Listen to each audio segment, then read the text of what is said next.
Hello everyone. So now we will discuss about the case number 2 from column analogy method. So अभी जो हम लोगों ने बात की है इससे पहले के लेक्चर जब अगर हम देखते हैं तो मैंने आपको कॉलम एनालॉजी मेथड का इंट्रोडक्शन दिया। देन फिर मैंने आप लोगों को केस नंबर फर्स्ट बताया कि अगर कोई फिक्स्ड बीम है और उसके सेंटर पे कंसंट्रेटेड लोड एक्ट कर रहा है तो उसकी वजह से आप जो फिक्स्ड एंड मूवमेंट का फॉर्मूला यूज करते थे मूवमेंट डिस्ट्रीब्यूशन मेथड में स्लोप डिफ्लेक्शन मेथड में जिसको WL/8 आप लोग यूज करते थे उसको फाइंड आउट कैसे किया जाता है with the help of column analogy method. तो उसको हेल्प से हम लोगों ने लास्ट लेक्चर डिस्कस किया और WL/8 हम लोगों ने फाइंड आउट किया था। अब ये सेकंड केस हम लोग आज डिस्कस करने वाले हैं जिसमें अगेन हमारे पास एक फिक्स्ड बीम है और कंसंट्रेटेड लोड भी है। बट डिफरेंस इतना है कि जो लास्ट लेक्चर था उसमें जो आपका कंसंट्रेटेड लोड था वो सेंटर पे एक्ट कर रहा है। बट अभी के केस में ये सेंटर पे एक्ट नहीं कर रहा है, यहाँ से एक ए डिस्टेंस पे एक्ट कर रहा है, देन यहाँ से एक बी डिस्टेंस पे कर रहा है। मतलब कि यहाँ पे ये इसेंट्रिक कंडीशन आ गई आपकी। और इसेंट्रिक कंडीशन के लिए आप जो फॉर्मूला यूज करते थे वो ए पॉइंट पे W A B square by L square use करते थे माइनस में, और बी पॉइंट पे यूज करते थे W A square B by L square plus में। तो उसको कैसे फाइंड आउट करेंगे with the help of column analogy, अब हम वो देखने वाले हैं। तो उसके लिए आप लोगों को क्या करना पड़ेगा, तो एज यूजुअल मैंने सबसे पहले आपको बताया कि जब भी आप कॉलम एनालॉजी मेथड को यूज करते हो तो सबसे पहले क्या करिए, वहां के जो एक्स्ट्रा रिडंडेंट है, एक्स्ट्रा फोर्सेज हैं, उनको वहां से रिमूव कर दीजिए। तो नॉर्मली हम फिक्स्ड मूवमेंट फाइंड आउट करने के लिए क्या करते हैं, जो हमारी अप्रोच है उस अप्रोच के अकॉर्डिंग हम लोग क्या करते हैं, जो मूवमेंट एट पॉइंट ए होता है means M A, and movement at point B होता है जो एम बी, इन दोनों को आप रिडंडेंट मान लेते हैं यहाँ पे, और इसको क्या कर देते हैं, इनको आप कर देते हैं रिमूव। इनको आप रिमूव कर देते हैं कहां से, at point A and at point B से। तो अगर मैं इनको रिडंडेंट मान के ए और बी से इनको रिमूव कर देता हूं तो मेरे पास जो कंडीशन बचेगी वो कंडीशन क्या बचेगी, एक सिंपली टाइप का बीम आपके पास यहाँ पे बचेगा, एक सिंपली सपोर्टेड बीम मान लीजिए, कुछ इस टाइप का बीम आपके पास बचेगा, या आपके पास कुछ इस टाइप का बीम बचेगा। इस टाइप से आप इसको हिंज भी मान सकते हैं, कोई इश्यू नहीं। इस टाइप का बीम बचेगा, एक सिंपल स्ट्रक्चर बचेगा। फिर आपको क्या करना है, ये लोड इस पे लग रहा था तो ये लोड को तो एज इट इज लगा दीजिए, डब्ल्यू, ये डिस्टेंस ए है, ये डिस्टेंस बी है, और ये ए पॉइंट है, ये बी पॉइंट है। सिर्फ आपने क्या किया, यहां का जो मूवमेंट था एम ए और यहां का जो मूवमेंट था एम बी, उनको रिडंडेंट माना और उनको वहां से रिमूव कर दिया, उनको हटा दिया। तो जब ये मूवमेंट हट जाएंगे तो यहाँ पे हॉरिजॉन्टल और वर्टिकल रिएक्शन बचेगी, तो इसका मतलब हिंज सपोर्ट, यहाँ पे भी हॉरिजॉन्टल और वर्टिकल रिएक्शन बचेगी, इसका मतलब कि हिंज सपोर्ट। और फिर आपने एज इट इज उस पर लोड ले लिया। अब इस लोड की वजह से आप लोग एक फ्री बाइंडिंग मोमेंट डायग्राम इसके ऊपर बना देते हैं। फ्री बाइंडिंग मोमेंट डायग्राम मतलब जो लोड की वजह से बनता है, ये पॉइंट लोड के लिए आपने ये डायग्राम बना दिया। आपको पता है कि पॉइंट लोड की वजह से ट्रायंगल बनाया जाता है, तो आपने यहाँ पे ये ट्रायंगल बना दिया। इस ट्रायंगल की जो हाइट होती है वो हाइट कैसे निकलती है, W A B by L से आप ये हाइट निकालते हैं, W A B by L से आप ये हाइट निकालते हैं, राइट। ये जो डायग्राम बनता है, जो फ्री बेंडिंग मोमेंट डायग्राम आपने बनाया है लोडिंग की वजह से, इस डायग्राम को यहाँ पे कॉलम एनालॉजी मेथड में एमएस डायग्राम कहा जाता है। इस डायग्राम को क्या बोलते हैं, इस डायग्राम को हम लोग बोलते हैं एमएस डायग्राम के नाम से इसको जाना जाता है, राइट। तो सबसे पहले आपका काम ये होगा कि आपने रिडंडेंट को रिमूव किया और फिर एमएस डायग्राम बनाया। अब इसके बाद आप लोग क्या करते हैं, फिर आप लोग क्या करेंगे कि जो रिडंडेंट आपने यहां से रिमूव किए थे उनको कंसीडर करके एक फिक्स्ड बेंडिंग मोमेंट डायग्राम जिस तरीके से हम लोग बनाते थे वैसा एक डायग्राम बनाना है। तो वो डायग्राम क्या होगा, उसके लिए आप सबसे पहले यहाँ पे एक रेफरेंस लाइन ले लीजिए। ये आपका ए पॉइंट है जहां पे मूवमेंट एम ए आएगा, ये आपका बी पॉइंट है जहां पे मूवमेंट एम बी आएगा, राइट। अब यहाँ पे एम ए आएगा, ये एंटी क्लॉक जा रहा है मतलब ऊपर की तरफ लेके जाएगा, तो ऊपर एक लाइन बना दीजिए जैसे नॉर्मल बेंडिंग मोमेंट डायग्राम बनाते थे और उसमें फिक्स्ड मूवमेंट डायग्राम बनाते थे। यहाँ पे ये क्लॉक है, ये ऊपर लेके जाएगा, इसको ऊपर बना दीजिए। बस ये लाइन को थोड़ा सा बड़ा कर दीजिएगा और ये छोटा कर दीजिएगा, बिकॉज यहाँ से आपकी जो लोडिंग है पास में है, तो उस कंडीशन पे यहाँ पे मूवमेंट ज्यादा ट्रांसफर होगा, यहाँ कम होगा, तो इसका मतलब ये लाइन थोड़ी बड़ी करिएगा, ये लाइन छोटी कर दीजिएगा, और इसके बाद इस लाइन से इस लाइन को मिला दीजिए। सेम नहीं जाएगी, बस ये थोड़ी छोटी रहेगी, ये थोड़ी बड़ी रहेगी। तो ये जो डायग्राम बनता है आपका, ये रोड से यहाँ कटेगा, इसका सेंटर काट लीजिएगा, ये आपकी टोटल जो लेंथ रहेगी वो एल रहेगी, राइट। इसका सेंटर ले लेंगे, या आप ए और बी डिस्टेंस पे करिएगा, ये लोडिंग करिए, तो ये आप यहाँ पे इसको, ये डिस्टेंस को ए ही बोल दीजिएगा, इसको आप बी बोल दीजिए, राइट। ये जो लोडिंग की लाइन है, तो ये जो डायग्राम आपके पास बनके तैयार हुआ, इस डायग्राम को हम किस नाम से जानते हैं? इस डायग्राम को हम जानते हैं MI डायग्राम के नाम से, MI diagram in the case of column analogy method. जो लोडिंग की वजह से बनाया वो MS और जो मूवमेंट की वजह से बनाया वो MI डायग्राम आपका होगा। अब इसके बाद में इसमें आगे जाता हूं तो हमारे पास एक और डायग्राम यहां पे रिक्वायर्ड होता है जिसको हम बोलते हैं एनालॉगी कॉलम। और एनालॉगी कॉलम क्या होता है? सिंपल एक रेक्टेंगल आपको बना देना है। जब एक रेक्टेंगल बीम टाइप का बना देना है आपको, ये जो होता है ये इसका एनालॉगी कॉलम है, ये एनालॉगी कॉलम कहलाता है। इसका सेंटर कट करेंगे, सेंटर से ये L/2 रहेगा और यहां से भी ये L/2 रहेगा, और ये जो रहती है इसकी टोटल लेंथ आपकी L रहेगी, टोटल लेंथ आपकी L होगी। और इसकी जो थिकनेस होती है नॉर्मली हम 1/EI लेते हैं, बट यहां पर हम इसको यूनिटी में 1 ले रहे हैं, बिकॉज 1 जो EI होता है वो बेसिकली कैंसिल आउट ही हो जाता है लास्ट में, तो हम इसको यूनिटी भी मान सकते हैं। तो यहां पे हमने जो एनालॉगी कॉलम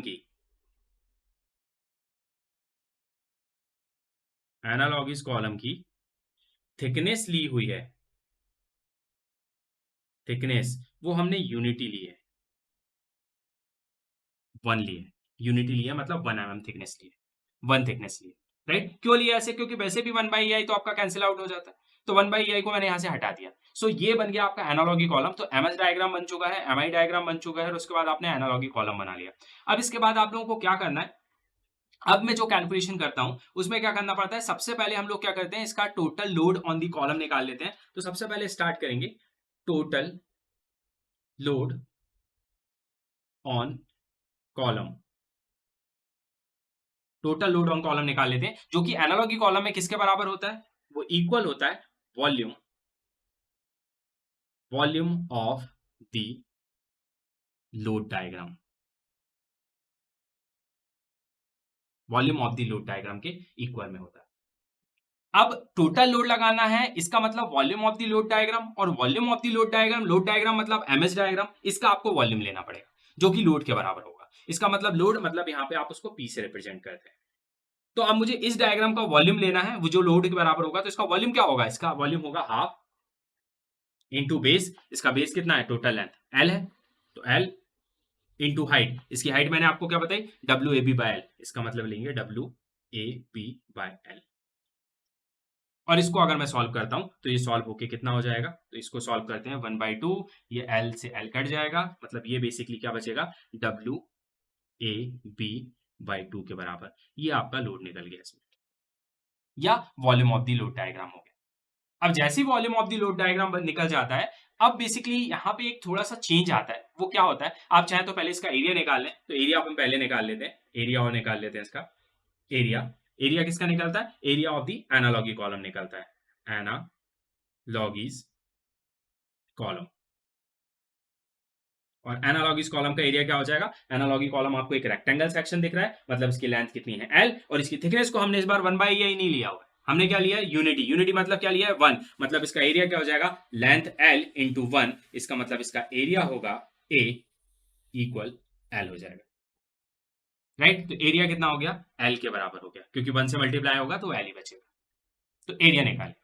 अब इसमें एक नई पॉइंट ये ऐड ऑन हो जाती है कि बेसिकली अभी लास्ट जो केस हमने डिस्कस किया था लास्ट लेक्चर में, उसमें कंसंट्रेटेड लोड कहां एक्ट कर रहा था? सेंटर पे एक्ट कर रहा था। कहां एक्ट कर रहा था? सेंटर पे एक्ट कर रहा था, जिसके वजह से जो प्रेशर नीचे से जनरेट होता है या जो स्ट्रेसेस जनरेट होती हैं, सेंटर पे लोड आ रहा था, मतलब दोनों तरफ रिएक्शन कहां जा रही थी? बराबर जा रही थी। तो नीचे से जो आपका स्ट्रेस जनरेट हो रही थी या नीचे से जो प्रेशर आ रहा था वो भी क्या रहता था? यूनिफॉर्म था। तो जो स्ट्रेस थी वो यूनिफॉर्म थी, तो सिंपल फॉर्मूला वहां पे हम स्ट्रेस का लगाते थे, और वो स्ट्रेस का सिंपल फॉर्मूला क्या होता था? सिंपल स्ट्रेस का फॉर्मूला जो होता है वो होता है लोड बाय एरिया। सिंपल ये फॉर्मूला हम लोग यूज कर रहे हैं। लेकिन अभी की कंडीशन में क्या होने वाला है? ये एसेंट्रिक लोड है, ये एसेंट्रिक लोड है, मतलब ये डिस्टेंस है, ये भी डिस्टेंस है। एसेंट्रिक लोड की वजह से जब यहां पे रिएक्शन आएगी वो कुछ और आएगी, यहां पे रिएक्शन कुछ और आएगी। इसका मतलब नीचे जो स्ट्रेसेस का डिस्ट्रीब्यूशन होगा वो भी क्या होगा? वेरिएशन में होगा, वो सेम नहीं होगा, वो यूनिफॉर्म नहीं होगा। तो जब ऐसी कंडीशन क्रिएट होती है कॉलम एनालॉगी मेथड में, स्ट्रेसेस आपकी सेम नहीं होती, यूनिफॉर्म नहीं होती, उस कंडीशन में जो आपका स्ट्रेस का फॉर्मूला लगता है, वो स्ट्रेस का फॉर्मूला आप लोग किस तरीके से लगाते हैं? वो स्ट्रेस का फॉर्मूला लगता है आपका सिंपल P/A फिर प्लस माइनस के साथ में आप जाएंगे, ए पॉइंट पे प्लस के साथ जाएंगे या माइनस के साथ, और दूसरे में फिर इसका उल्टा जाएंगे, equal p e x divide by I, ये वाली कंडीशन इसमें ऐड हो जाती है, p by a plus minus p e x by I, because eccentric होने की वजह से वहां पे एक मूवमेंट भी जनरेट हो जाता है, वो मूवमेंट आपको मिलता है पी इंटू ई से। तो जब भी इसेंट्रिक कंडीशन आएगी, इसका मतलब आप सिंपल पी बाय ए से निकाल के इसको कैलकुलेट नहीं कर सकते, तो पी और ए तो मिल चुका है, लेकिन अब यहाँ पे मुझे पी ई भी निकालना पड़ेगा, पी मेरा निकल चुका है, मुझे ई भी निकालना पड़ेगा, मुझे एक्स भी निकालना पड़ेगा, मुझे आई भी निकालना पड़ेगा, इसका मतलब मेरा यहाँ कैलकुलेशन बढ़ गया है। तो सबसे पहले मैं चलता ई निकाल लेता हूं, ई मतलब क्या होगी, इसेंट्रिसिटी होगी। इसेंट्रिसिटी का मतलब क्या होगा, इसेंट्रिसिटी का मतलब कि आपका जो एनालॉगी कॉलम है उसका सेंटर कितना है, L/2, जो एनालॉगी कॉलम है उसका सेंटर कितना है, L/2। तो एनालॉगी कॉलम के जो सेंटर होता है उससे आपका जो एमएस डायग्राम आपने बनाया है उसके सीजी तक की जो बीच की डिस्टेंस होती है वो इसकी इसेंट्रिसिटी होती है। तो अब मुझे वही इसेंट्रिसिटी निकालनी पड़ेगी, उस इसेंट्रिसिटी को मैं स्मॉल ई से रिप्रेजेंट करूंगा। तो इसेंट्रिसिटी ऑफ लोड हम लोग यहां पे निकाल रहे हैं, जो कि कितनी हो जाएगी, जो कि यहां पे होगी L plus A by 3 minus L/2 के बराबर। और अब ये कैसी हुई, तो ये ऐसे होगी क्योंकि मैंने आपको पहले ही टीएमटी पढ़ाया हुआ है, आप मेरे पुराने लेक्चर्स में जाइए, वहां पे आप टीएमटी को चेक करिए, 3 मूवमेंट थ्योरम, वहां पे हम लोग सीजी निकालना सीखते थे। तो जब मैंने आपको बताया था कि इसेंट्रिक पॉइंट लोड लगा होता है और इसका अगर मैं सीजी देखता हूं तो इसका सीजी यहां के लिए, अगर जैसे इसका सीजी यहां पे है, तो अगर मैं यहां से इसका सीजी चेक करने जाऊंगा ना तो ए प्लस L/3 पे मिलेगा इसका सीजी, इसका सीजी यहां से ए प्लस L/3 पे मिलेगा। तो इसका सीजी यहां पे ए प्लस L/3 पे, राइट, और ये इसका सेंटर कितना है, L/2 है। तो L/2 और ए प्लस L/3 का जो डिफरेंस होता है वो बेसिकली आपकी क्या होती है, इसेंट्रिसिटी होती है। तो यहां पे मैं वही निकालता हूं कि a प्लस L/3 निकाल लेता हूं पहले, वो हो सकता है वो L/2 से ज्यादा हो या हो सकता है L/2 से कम हो, उन दोनों के बीच का डिफरेंस आपको फाइंड आउट करना है। तो वो डिफरेंस में निकालता हूं इसेंट्रिसिटी, तो उसको कैसे निकालूंगा, L मेरे पास कितना है, L ही रहेगा, अब यहाँ पे कोई वैल्यू नहीं दी है तो L को L ही रहने दीजिए। A कितना है, A ही दिया हुआ है, डिवाइड बाई 3 3 है, L है, डिवाइड बाई 2 2 है, तो इसको सॉल्व करते हैं तो 3 और 2 का एलसीएम कितना हो जाएगा, 6 हो जाएगा। 3 से 2 को 6 को कैंसिल करिए, कितना आ जाएगा, 2 आ जाएगा, मतलब ऊपर क्या हो जाएगा 2L, राइट, और प्लस क्या हो जाएगा, ए से भी मल्टीप्लाई होगा तो प्लस 2A, माइनस 2 से 6 को कैंसिल करिए, कितना हो जाएगा 3, तो 3L से मल्टीप्लाई होगा तो क्या हो जाएगा 3L। तो इसको ये सॉल्व करेंगे और इसको थोड़ा सा और सॉल्व करेंगे तो ये कितना बचेगा, 2L plus 2A minus 3L, तो 2L और 3L में से एक L कम हो जाएगा तो क्या बचेगा 2A माइनस L बाय 6, ये इसकी इसेंट्रिसिटी निकाले, ये इसेंट्रिसिटी निकाले। तो बेसिकली आप इतना याद रखिएगा, इसेंट्रिसिटी में आपको बहुत दिमाग नहीं लगाना है। इसेंट्रिसिटी मतलब क्या होता है, आपका जो एनालॉगी कॉलम होता है उसका जो सेंटर होता है, सेंटर मतलब जो बीम का सेंटर होगा वही एनालॉगी कॉलम का सेंटर होगा। तो जो बीम का सेंटर होता है और प्लस आपके एमएस डायग्राम का जो सीजी होता है ए पॉइंट से, उन दोनों के बीच की जो डिफरेंस होती है वही बेसिकली आप लोगों की इसेंट्रिसिटी होगी। तो वो इस तरीके से मैंने निकाला।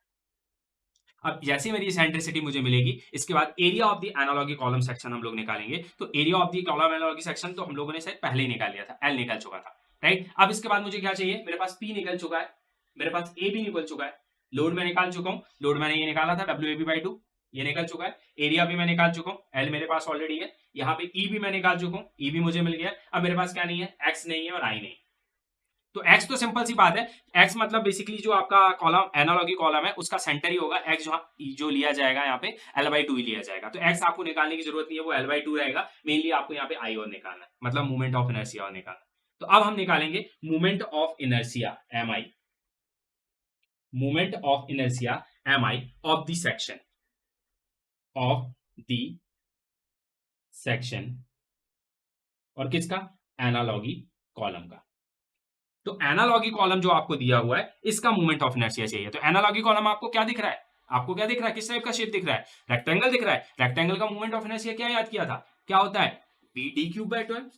मूवमेंट ऑफ इनर्शिया रेक्टेंगल के लिए हम लोग क्या करते हैं, BD³/12 लगाते हैं। तो इसका मतलब यहाँ पे मूवमेंट ऑफ इनर्शिया मतलब आई की जो वैल्यू होगी वो क्या होगी, BD³/12, राइट। अब इसमें क्यूब किसका करते हैं ये भी आप लोगों को पता होगा, क्यूब किसका करते हैं, जिसको सेक्शन आपकी एक्सेस काटती है, राइट। तो यहाँ पे जो एक्सेस काट रही है वो किसको काट रही है, एल को काट रही है। इसका मतलब क्यूब किसका होगा, एल का, और इसकी विड्थ कितनी होगी, 1 होगी। इसका मतलब यहाँ पे बी की जगह पुट करेंगे 1 और डी की जगह पे क्या पुट करेंगे, ये लेंथ एल, तो एल का क्यूब डिवाइड बाय 12, इसका मतलब इसको सॉल्व करेंगे तो एल क्यूब बाय 12, ये आपका आएगा आई की वैल्यू मोमेंट ऑफ इनर्शिया। अब जैसे ही आपके पास मोमेंट ऑफ इनर्शिया आ चुका है, अब हमको सिर्फ क्या करना है, इस फॉर्मूले में ये वैल्यूज को पुट करना है। तो इस फॉर्मूले में जब मैं वैल्यू पुट करूंगा तो सबसे पहले जब वैल्यू पुट करने जाएंगे तो यहाँ पे लिखेंगे हम लोग stress at any point for the column section. ठीक है, हम लोग क्या लिखेंगे, इसको एम आई के फॉर्म में निकालेंगे। Stress at any point, stress at any point, stress at any point for the column section, और इसको रिप्रेजेंट करेंगे एम आई से। किससे रिप्रेजेंट करेंगे, एम आई से। तो एम आई हम लोग निकालने जाएंगे, तो एम आई के लिए जाएंगे तो इसमें सिंपल फॉर्मूला लगाएंगे, पी बाय ए हम लोग लेंगे, राइट। पी बाय ए पहले माइनस के साथ लेंगे, p by a minus p e x divided by I. अब इसको अगर मैं सॉल्व करता हूं तो मैं p की वैल्यू पुट कर लूंगा, राइट। तो p की वैल्यू मैंने कितनी निकाली थी, WAB बाय 2 निकाला हुआ था। ठीक है, आपने p कितना निकाला था, WAB बाय 2, p हो जाएगा WAB by 2 divide by area. Area कितना था आपके पास, L, तो एरिया हो जाएगा L, राइट। माइनस का माइनस, p वापस से WAB by 2, WAB by 2 into e. Eccentricity कितनी निकली है आपकी, 2a minus l, 2a minus l divided by 6, right. और आई कितना निकला है आपके पास, l cube by 12, l cube by 12 into आपके पास x और है, और x मैंने आपको क्या बोला था, वो कितना हो जाएगा, l बाय 2 के बराबर हो जाएगा। तो यहाँ मल्टीप्लाई कर दीजिएगा l बाय 2, राइट। इसको l बाय 2 से आप मल्टीप्लाई करेंगे। अब मल्टीप्लाई करके जब इसको पूरे को सॉल्व करते हैं तो आपके पास जो एम आई निकल के आएगा, इसको सॉल्व करने के बाद जो आपके पास एम आई निकल के आएगा वो कितना निकल के आएगा, WAB square by L square, WAB square by L square. जब इसको पूरे को आप सॉल्व करेंगे तो कैंसिल आउट होने के बाद जब पूरा सॉल्व होके आएगा तो ये एम आई कितना आएगा, WAB square by L square. इसी तरीके से जब आप इसको बी पॉइंट पे सॉल्व करेंगे, आई बी के लिए, ये आई ए के लिए आप लोगों ने निकाला है, ये जो कंडीशन मिली है वो किसके लिए है, ए पॉइंट के लिए, ए पॉइंट पे मिली है, स्ट्रेस एट पॉइंट ए मिली है। अब इसी तरीके से जब स्ट्रेस एट पॉइंट बी निकालेंगे, इसको यहां पे लिख भी दीजिएगा, स्ट्रेस एट पॉइंट ए। अब इसी तरीके से जब आप स्ट्रेस पॉइंट बी के लिए निकालेंगे, स्ट्रेस पॉइंट बी, बी पे निकालेंगे तो आपको क्या करना है, सेम फॉर्मूला ले लेना, एम आई बी लिखिएगा यहाँ पे, सेम फॉर्मूला लेंगे, पी बाय ए, सिर्फ आपने इससे पहले काय में लिया था माइनस में, तो इस बार ले लीजिएगा प्लस में, पीई एक्स डिवाइडेड बाय आई। और इसी तरीके से पूरी वैल्यूज आप इसमें पुट करें। तो जब पूरी वैल्यू पुट करेंगे और इसको प्लस के साथ में आप सॉल्व करने वाले हैं, तो उस कंडीशन में जब ये प्लस के साथ सॉल्व होगा तो उस कंडीशन में यहाँ पे जो वैल्यू आएगी वो आएगी WA square B by L square, ये एम आई बी की वैल्यू, राइट। तो बेसिकली एम आई बी मतलब क्या हो गया, मूवमेंट एट पॉइंट बी हो गया, और एम आई ए मतलब क्या हो गया, मूवमेंट एट पॉइंट ए हो। और जब इसका नेट मूवमेंट निकालेंगे तो नेट मूवमेंट में सिंपल वही कंडीशन आपकी निकलती है कि आपने स्ट्रेस एट पॉइंट ए निकाला तो एम एस माइनस एम आई करेंगे, तो एम आई की बेसिकली वैल्यू ये है और एम एस की वैल्यू 0 हो जाएगी। तो एक मूवमेंट आपका ये निकलेगा ए पॉइंट पे, और बी पॉइंट पे आपका ये निकलेगा, और यही तो हमारा फिक्स्ड मूवमेंट होता था सेंट्रिक पॉइंट लोड के। तो इस तरीके से बेसिकली आप लोग क्या कर सकते हैं, आप ये फिक्स्ड एंड मूवमेंट्स की वैल्यूज को फाइंड आउट कर सकते हैं, राइट। किस तरीके से, इस तरीके से। इसमें कुछ भी नहीं करना है आपको, सबसे पहले जो है वो एमएस डायग्राम बनाना है, फिर आपको एमआई डायग्राम बनाना है, फिर एनालॉगी कॉलम बनाना है, उसके बाद पी की वैल्यू निकालनी है, ए की वैल्यू निकालनी है, फिर आपको देखना है कि अगर सिमेट्रिक लोडिंग है तो उस कंडीशन में पी और ए से काम चल जाएगा। बट अगर सिमेट्रिक लोडिंग नहीं है, एसेंट्रिक लोडिंग है, तो एसेंट्रिक लोडिंग के केस में आप लोगों को क्या करना पड़ेगा, आपको ये एडिशनल ई एसेंट्रिसिटी निकालनी पड़ेगी, एक्स लेना पड़ेगा और आई लेना पड़ेगा, और उसके बाद कंडीशन आप यहाँ पे अप्लाई कर सकते हैं। तो इस तरीके से बेसिकली आप लोग क्या करेंगे, इसके फिक्स्ड एंड मोमेंट्स को फाइंड आउट करते हैं। सो ये हमारे फिक्स्ड एंड मोमेंट है एट पॉइंट ए और एट पॉइंट बी। आप इसमें फाइनल निकालने के लिए आप लोग क्या करेंगे, एम ए की कंडीशन लगा लेंगे। जैसे कि एंड मोमेंट आपको ए पे निकालना है, तो मोमेंट एट ए निकालना है, तो एम ए के लिए आप लोग क्या करेंगे, कंडीशन लगा देंगे M S A minus M I A, ये कंडीशन लगाएंगे। इसी तरीके से एम बी के लिए कंडीशन लगा देंगे, तो एम बी की कंडीशन क्या हो जाएगी, M S B minus M I B. तो एम एस ए भी क्या होगा, वो जीरो के बराबर होगा। एम एस ए की वैल्यू आप क्या लेंगे, एम एस ए जो लेंगे वो जीरो रहेंगे। इसी तरीके से एम एस बी भी जो लेंगे वो क्या लेंगे, जीरो रहेंगे, क्योंकि हमने वो फाइंड आउट नहीं किया, हमने एम आई फाइंड आउट किया है। एम आई की वैल्यू आप उसमें पुट करेंगे तो आपको final moment at point A मिल जाएगा और एट पॉइंट बी मिल जाएगा, जिसको आप यहाँ पे इसका फिक्स्ड एंड मोमेंट के नाम से जानते हैं। So thank you. Next lecture में हम लोग डिस्कस करेंगे इसके ऊपर बेस्ड कुछ डिफरेंट प्रॉब्लम्स।